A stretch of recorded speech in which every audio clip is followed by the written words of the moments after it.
आज की कड़ी में हम स्वाधीनता सेनानी मोतीबाई को श्रद्धांजलि अर्पित कर रहे हैं। वे 4 जून 1858 को वीर गति को प्राप्त हुई थी। रानी लक्ष्मीबाई की लेफ्टिनेंट मोतीबाई ने क्षेत्र से ब्रिटिश सेना को खदेड़ने के लिए झांसी में और उसके आसपास अंग्रेजों से लड़ाई लड़ी। हम नहीं घबराएंगे, दुश्मन को मार भगाएंगे। जब अंग्रेजों ने पलटवार किया और झांसी पहुंचे तो मोतीबाई ने मोर्चा संभाला और 4 जून 1858 को झांसी के किले में ईस्ट इंडिया कंपनी की सेना से मुकाबला किया, लेकिन दुश्मन की गोलीबारी में वो घायल हो गईं और घटना स्थल पर ही वीर गति को प्राप्त हुईं। इस महान वीरांगना को हमारा शत शत नमन।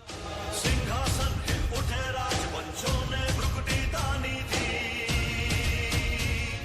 बूढ़े भारत में भी आई फिर से नई जवानी थी। आज हम रानी लक्ष्मीबाई की सेना में घुड़सवार टुकड़ी के कमांडर खुदा बख्श को भी याद कर रहे हैं। उन्होंने भारत के प्रथम स्वतंत्रता संग्राम के दौरान अंग्रेजों से लड़ाई के लिए स्वतंत्रता सेनानियों को संगठित करने और निर्देशित करने में महत्वपूर्ण भूमिका निभाई थी। खुदा बख्श ने झांसी के किले में ब्रिटिश सेना के आक्रमण का पूरे उत्साह के साथ प्रतिकार किया। 4 जून 1858 को अंग्रेजी सेना के साथ युद्ध में वे वीर गति को प्राप्त हुए। भारत माँ के इस महान सपूत को हमारा नमन। हम राष्ट्रवादी अचंत लक्ष्मीपति को भी श्रद्धांजलि अर्पित कर रहे हैं। 4 जून 1962 को उनका निधन हुआ था। गांधीवादी स्वदेशी विचारधारा में उनका पक्का विश्वास था। लक्ष्मीपति ने आयुर्वेदिक दवाओं के उपयोग को प्रोत्साहन दिया। अलग आंध्र प्रदेश के गठन के समर्थक लक्ष्मीपति प्रसिद्ध संत रमण महर्षि के विचारों से अत्यधिक प्रभावित थे।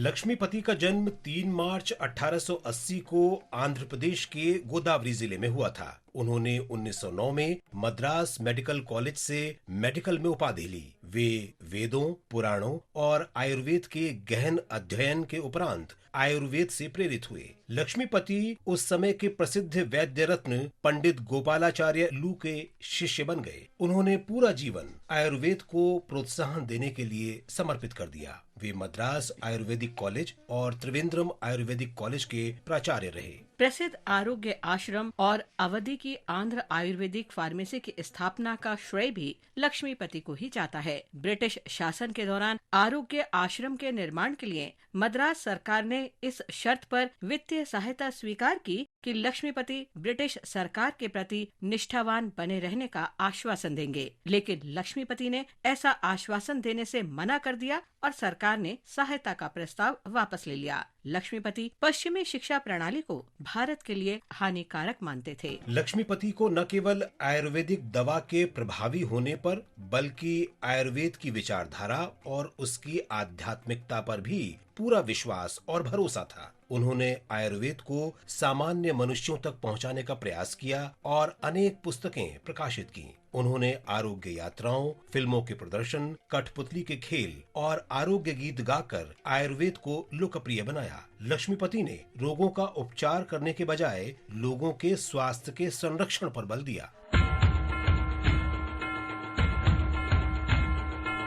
हम स्वतंत्रता सेनानी सरदार अली को भी स्मरण कर रहे हैं। उनका जन्म 4 जून 1830 को राजस्थान के कोटा में हुआ था। सरदार अली कोटा स्टेट आर्मी के नारायण पलटन में सहायक थे। उन्होंने 1857 में अंग्रेजों और ब्रिटिश समर्थक कोटा शासक महाराव के विरोध में कोटा स्टेट आर्मी का साथ दिया। वे 15 अक्टूबर 1857 को कोटा के पॉलिटिकल एजेंसी हाउस पर हमले में भी शामिल थे, जहां political agent captain C.E. Burton और उसके 2 बेटे मारे गए थे। अली नवंबर 1857 में कोटा के किले पर हमले में भी शामिल थे। कोटा शासक की सेना से लड़ाई के दौरान सरदार अली वीर गति को प्राप्त हुए। मातृभूमि के महान सपूत को नमन।